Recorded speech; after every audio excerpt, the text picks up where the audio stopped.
একদমই তিনি ব্যর্থ, তিনি মুখ্যমন্ত্রী হিসাবে পুরোপুরি ব্যর্থ।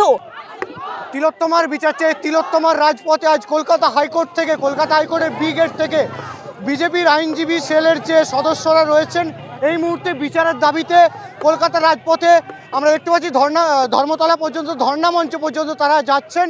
আমরা কথা বলার চেষ্টা করব।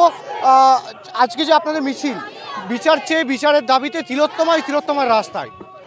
অবশ্যই আজকে আমরা বিচার চাইছি, শুধু বিচার নয়, আমরা এটাও চাইছি যে অপরাধীরা যারা প্রমাণ লোপাট করেছে তাদেরও বিচার চাই।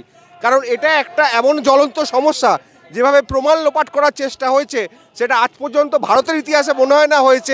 আমাদের নারীদের কোনো রকম প্রোটেকশন দিতে তিনি ব্যর্থ। একটি কর্মরত ডাক্তার, তিনি যদি এইভাবে তার উপরে অত্যাচার হতে পারে, তাহলে যে কোনো হাউস ওয়াইফ থেকে শুরু করে সবার উপরে সেই ধরনের অত্যাচার হতে পারে। তাহলে সে পুরোপুরি ব্যর্থ, তার অবিলম্বে পদত্যাগ চাই। নাহলে আমাদের বাংলাতে যে কি ভয়ানক অবস্থা আগামী দিনে হতে চলেছে তার আমরা কল্পনাও করতে পারি না। হ্যাঁ, তিনি তো এইরকমই করেন, যেখানেই অপরাধ করেন সেখানেই ঘুষ দিয়ে সবাইকে কিনে নিতে চান, টাকা দিয়ে কিনে নিতে চান। উনি তো কেনা বেচাতেই বিশ্বাসী।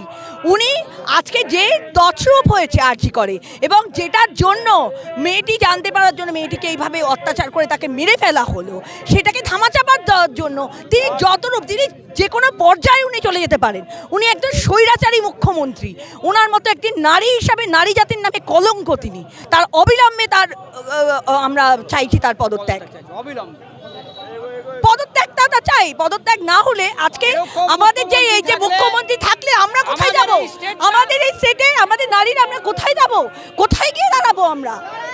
পাই যে অন্যায় হয়েছে একটি কর্মরত ডাক্তারের ওপরে, সেটা আমাদের যে কোনো অবস্থায়, আমরা কর্মরত মহিলা হাইকোর্টে প্র্যাকটিস করছি, আমাদের সঙ্গেও সেই অবস্থা হতে পারে, যে কোনো নারীর সঙ্গে সেই অবস্থা হতে পারে। একটি ডাক্তার যে আমাদের সমাজের একটি মেরুদণ্ড, সেই ডাক্তারের সঙ্গে যদি এই ঘটনা হতে পারে, সেই সবার সঙ্গে আমাদের নারীদের সঙ্গে সেই ঘটনা হতে পারে। তাই আমরা চাইব আমাদের এই প্রতিবাদ, এই ধর্ণা মঞ্চ ততদিন চলুক যতদিন না পর্যন্ত আমরা সঠিক বিচার পাই, এবং আমাদের যে মহিলা মুখ্যমন্ত্রী, যিনি একজন স্বৈরাচারী মুখ্যমন্ত্রী, তার অবিলম্বে তার পদত্যাগ কামনা করি।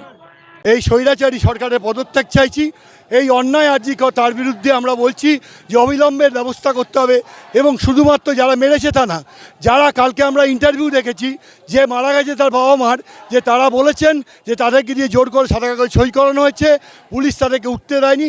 এই প্রত্যেকটা মানুষের আমাদেরকে দরকার যে তাদের এগেনস্টে ব্যবস্থা নিয়ে তাদেরকে চরম শাস্তি দেওয়া দরকার।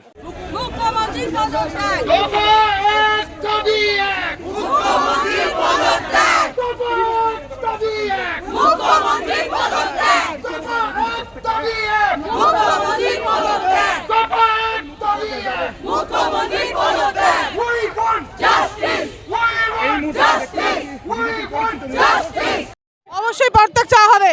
উনি পুলিশ মন্ত্রীও বটে, আর শুধু মুখ্যমন্ত্রী যেহেতু পুলিশ মন্ত্রী, তাই জন্য আজকে পদত্যাগ চাওয়া হচ্ছে পুলিশ মন্ত্রীর, যিনি পুলিশ প্রশাসনকে নষ্ট করে একটা দেশের মেরুদণ্ড, স্পাইন নষ্ট করে যে মেয়েটিকে আজকে মৃত্যুর দিকে ঠেলে দিয়েছে, তার জন্য আমরা পদত্যাগ চাইছি পুলিশ মন্ত্রীর।